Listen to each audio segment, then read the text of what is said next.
Tahukah kamu bahwa tinta emas peradaban Islam pernah digoreskan bukan di atas kertas sutra yang halus, melainkan di atas limbah yang terbuang? Sebelum dunia mengenalnya sebagai sang imam besar, Muhammad bin Idris Asy-Syafi'i hanyalah seorang bocah yatim yang harus mengais tulang sisa makanan di jalanan. Bukan untuk dimakan, melainkan untuk dijadikan satu-satunya harta yang ia miliki, kertas catatan ilmu.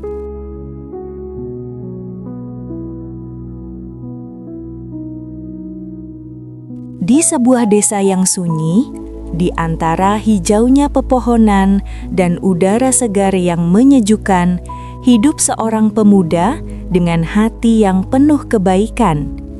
Namun hidupnya tak selalu berjalan mulus. Ada ujian dan cobaan yang datang silih berganti, menguji keteguhan iman dan kesabarannya. Kisah ini akan membawa kita pada perjalanan spiritual yang penuh hikmah, tentang bagaimana seseorang menemukan kekuatan dalam doa, kesabaran, dan iman yang tulus. Jangan lupa untuk mendukung channel ini dengan subscribe dan aktifkan lonceng notifikasi, agar tak ketinggalan cerita-cerita inspiratif lainnya yang bisa menggugah hati kita semua. Terus ikuti kisah ini, dan semoga kita semua mendapatkan pelajaran berharga dari perjalanan hidup yang penuh makna ini. Dunia kini mengenalnya sebagai matahari dunia, salah satu dari 4 imam mazhab yang fatwanya diikuti miliaran umat manusia hingga detik ini. Kejeniusannya melintasi zaman, kata-katanya menjadi hukum, dan syairnya menjadi penawar hati. Namun, di balik kemegahan nama besar itu, tersembunyi sebuah kisah perih tentang kemiskinan ekstrim yang nyaris memadamkan cahaya ilmunya sebelum sempat bersinar.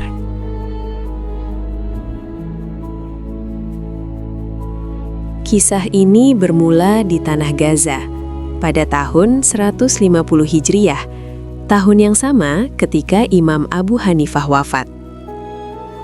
Di sana, lahirlah seorang bayi dari garis keturunan Quraisy yang mulia, namun takdir berkata lain.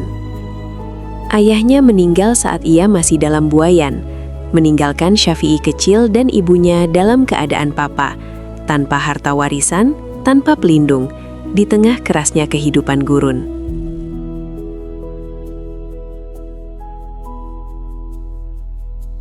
Khawatir nasab putranya yang mulia akan hilang jika terus tinggal di perantauan, sang ibu mengambil keputusan berat. Dengan bekal seadanya, ia membawa Syafi'i kecil kembali ke tanah leluhurnya, Mekah. Ia berharap di tanah suci itu putranya akan tumbuh menjadi seseorang yang mengenal jati dirinya. Namun, Mekah bukanlah tempat yang ramah bagi janda miskin tanpa koneksi kekuasaan.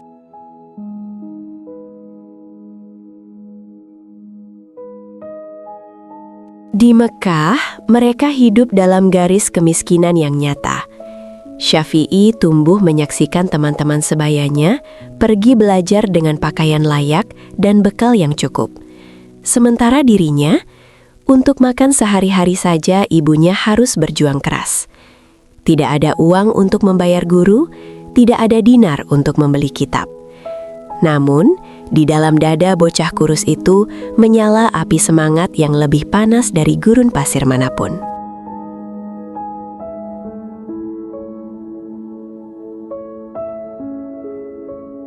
Karena tak mampu membayar biaya pendidikan, Syafi'i kecil seringkali hanya duduk di pinggiran majelis, mencuri dengar apa yang disampaikan para syekh. Ia tidak memiliki buku untuk dibaca, maka ia menjadikan telinganya sebagai pena dan hatinya sebagai lembaran kertas.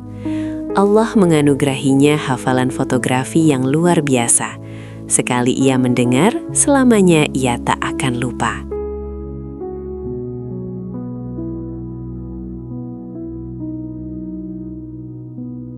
Ketika hafalannya semakin banyak, ia butuh media untuk menulis.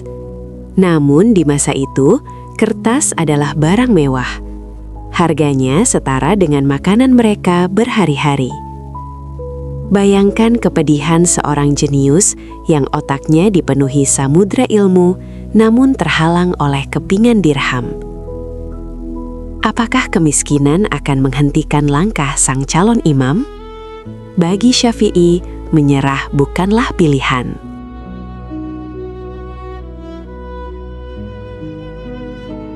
Inilah rahasia yang menggetarkan hati itu. Syafi'i kecil pergi ke tempat-tempat pembuangan. Ia memungut tulang belulang unta yang lebar, pelepah kurma yang kering, hingga pecahan tembikar yang dibuang orang. Ia tidak melihat sampah, ia melihat kanvas. Di mata Syafi'i, tulang-tulang mati itu lebih berharga daripada emas permata, karena di sanalah ia akan mengikat ilmu-ilmu Allah.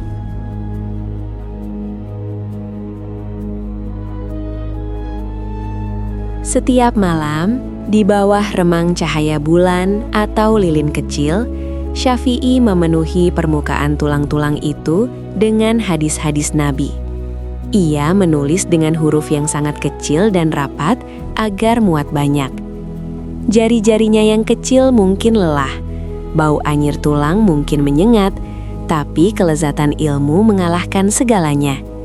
Ia menulis di atas tulang agar kelak ilmunya menjadi daging dan darah bagi umat ini.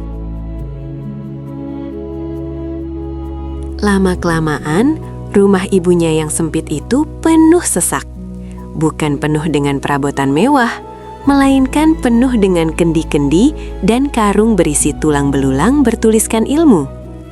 Ribuan hadits, syair, dan fatwa tersimpan dalam tumpukan benda keras itu. Sampai-sampai ruang gerak mereka sangat terbatas. Inilah perpustakaan pertama Imam Syafi'i, sebuah perpustakaan tulang.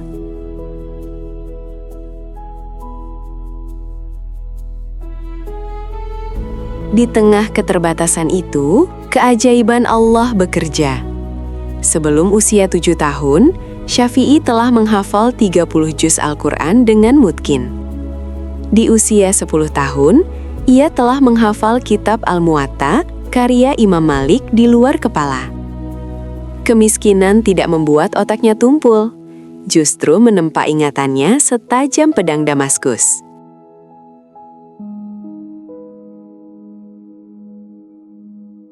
Mekah tak lagi cukup menampung dahaganya. Ia mendengar tentang Imam Malik, sang imam Darul Hijrah di Madinah. Dengan bekal restu ibunya yang luar biasa, Syafi'i remaja menempuh perjalanan ratusan kilometer. Ia datang bukan sebagai anak bangsawan, tapi sebagai penuntut ilmu yang membawa hafalan kitab gurunya di dalam dada, bukan di dalam tas. Saat pertama kali bertemu Imam Malik, Syafi'i diminta membaca. Dan ketika ia mulai melantunkan Al-Muwatta dari hafalannya, Imam Malik tertegun. Beliau melihat cahaya besar pada diri pemuda Quraisy yang miskin ini.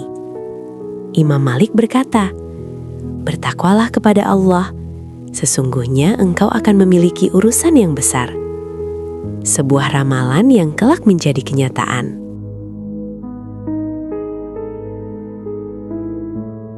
Setelah Imam Malik wafat, Syafi'i muda berkelana ke Yaman.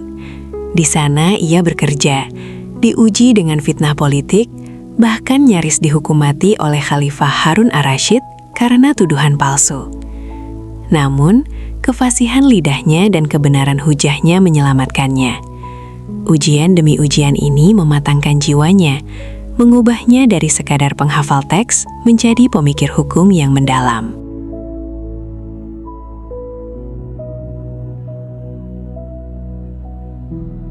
Takdir membawanya ke Baghdad, pusat peradaban dunia saat itu. Disinilah Syafi'i melakukan hal yang belum pernah dilakukan siapapun. Ia menggabungkan mazhab tekstualis, ahli hadis dari Madinah, dan mazhab rasionalis, ahli ra'i dari Irak. Ia menjadi jembatan agung antara dua kutub pemikiran Islam. Di Baghdad, ia tak lagi menulis di atas tulang. Dunia kini menyediakan kertas terbaik untuk tintanya.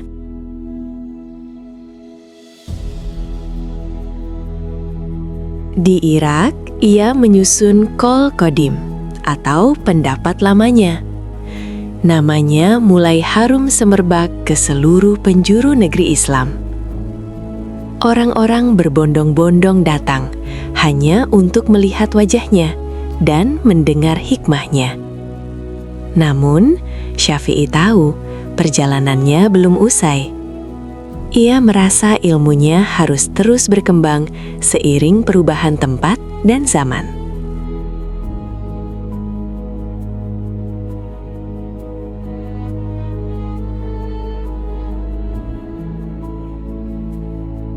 Akhir perjalanan hidupnya berlabuh di Mesir.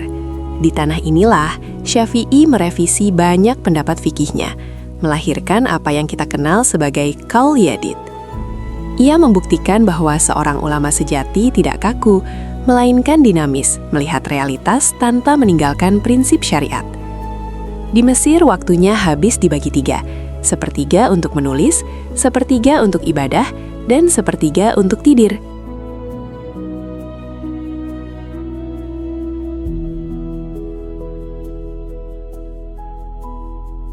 Meski ilmunya setinggi langit, Syafi'i adalah hamba yang paling takut kepada Tuhannya. Malam-malamnya dihiasi dengan tangisan dalam sujud. Ia pernah berkata, "Aku mencintai orang-orang solih, meskipun aku bukan termasuk golongan mereka." Padahal, dialah pemimpin orang-orang solih di zamannya. Kerendahan hatinya adalah buah dari masa kecilnya yang penuh keterbatasan.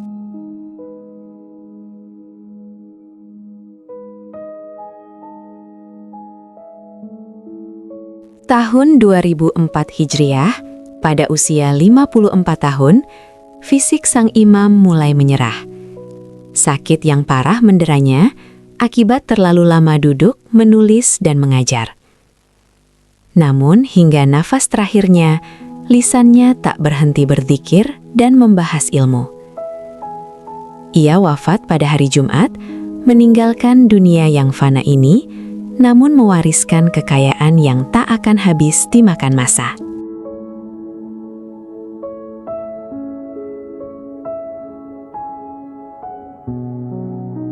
Imam Syafi'i pergi, tapi Asy-Syafi'iyah hidup di hati jutaan manusia.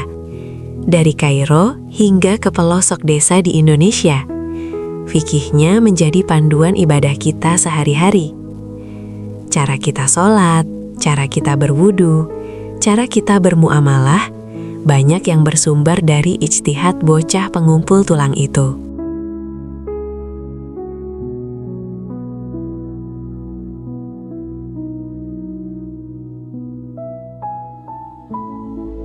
Lihatlah kontras yang menakjubkan ini. Tulang-tulang buangan itu kini telah bertransformasi menjadi kitab-kitab berjilid emas yang menghiasi perpustakaan terbaik di dunia. Ini adalah bukti janji Allah bahwa Dia akan mengangkat derajat orang-orang yang berilmu. Kemiskinan bukanlah penghalang kemuliaan, dan keterbatasan fasilitas bukanlah alasan untuk berhenti berkarya.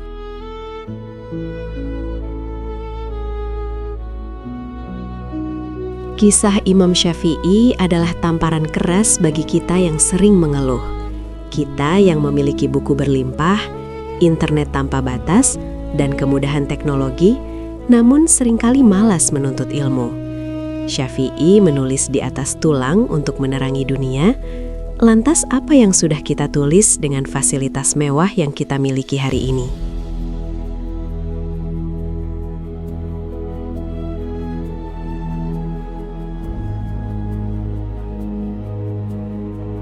Semoga Allah merahmati Imam Asy-Syafi'i, meninggikan derajatnya di surga, dan memberi kita kekuatan untuk meneladani kegigihannya. Ilmu itu didapat dengan pengorbanan, bukan dengan santai-santai. Wallahu a'lam bishawab. Sampai jumpa di kisah inspiratif berikutnya.